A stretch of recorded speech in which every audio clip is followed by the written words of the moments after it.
So yeah, you were talking about the mother having an influence on the child's karma and how they live out their life, but how does the father come into play in terms of? Well, the father provides the fire seed, right?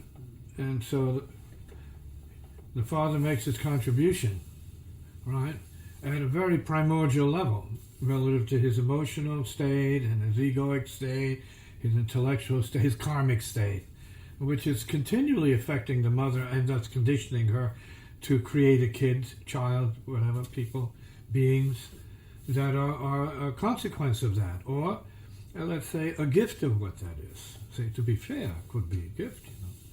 We're all gifts, but we all have a debt with the karmic existence. So we have a dark side, and we have to deal with darkness. Each one of us has to, and ignorance, which is the word for darkness, not being able to see, not seeing as well as seeing. So that's the balance. Dark and light are part of the scales here. So so the contribution is made, the influence is made upon the mother in terms of the relationship, and this is true of all people who relate. They're in effect influencing each other's creatability and possibility and potential. Right? Some relationships cause the creative potential to be suppressed or ignored or defeated completely. And some women, maybe more women than men, are disempowered completely. Right?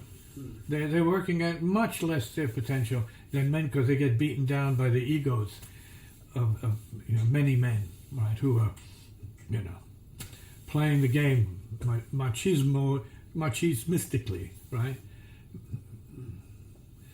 Machismistically, something like that, right? Machismic behavior, see, which is abusive. See, it's dominating and egoic, really inflated, demanding, and dumb. That is to say, insensitive to what the mother or the female's energy is really about, which is more about compassion, receptivity, intuition, and so on, the spiritual sensitivity. So, not all, but this is a general sort of description here. So then the birth happens. That's everything else is relative. When the birth happens, that's absolute change of world. Conception is the same. Right? And people go through changes when they hear the woman is pregnant. It's like, it's either great, or terrible. See, so it's a dramatic occurrence, right, and change in the world. Okay. And so when you're born, yes, you're dealing with the best and worst of what you inherited from your ancestry through your mother and father. Mostly your mother, because that's where your body comes from. Right.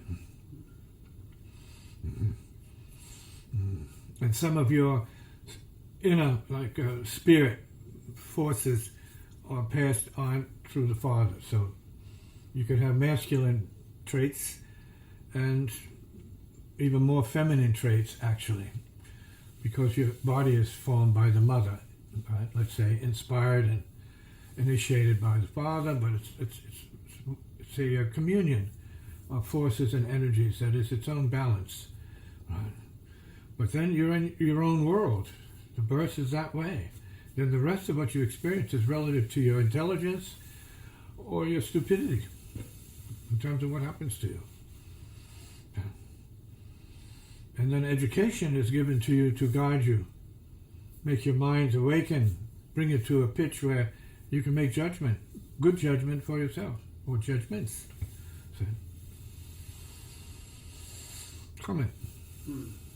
So if the child is seeking freedom or enlightenment or just a release from the karma of the parents. You mean if it awakens to any degree beyond the general, let's say, field of self-conscious suffering, yes? Yeah. By separating yourself and distinguishing yourself as something more real or important than everything else, which is a delusion. But it's a delusion that works for self-developmental purposes up to a point. Doesn't mean because you have a self, you're going to make the right moves.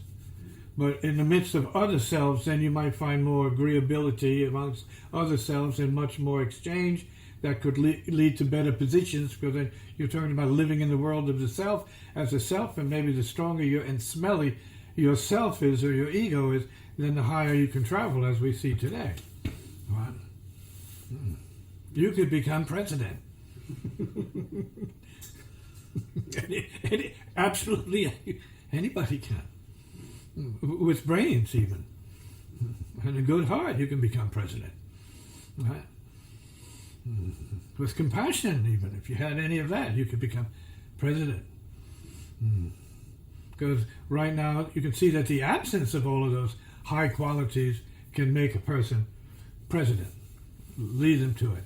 If enough people of similar, let's say, qualities and disposition support you.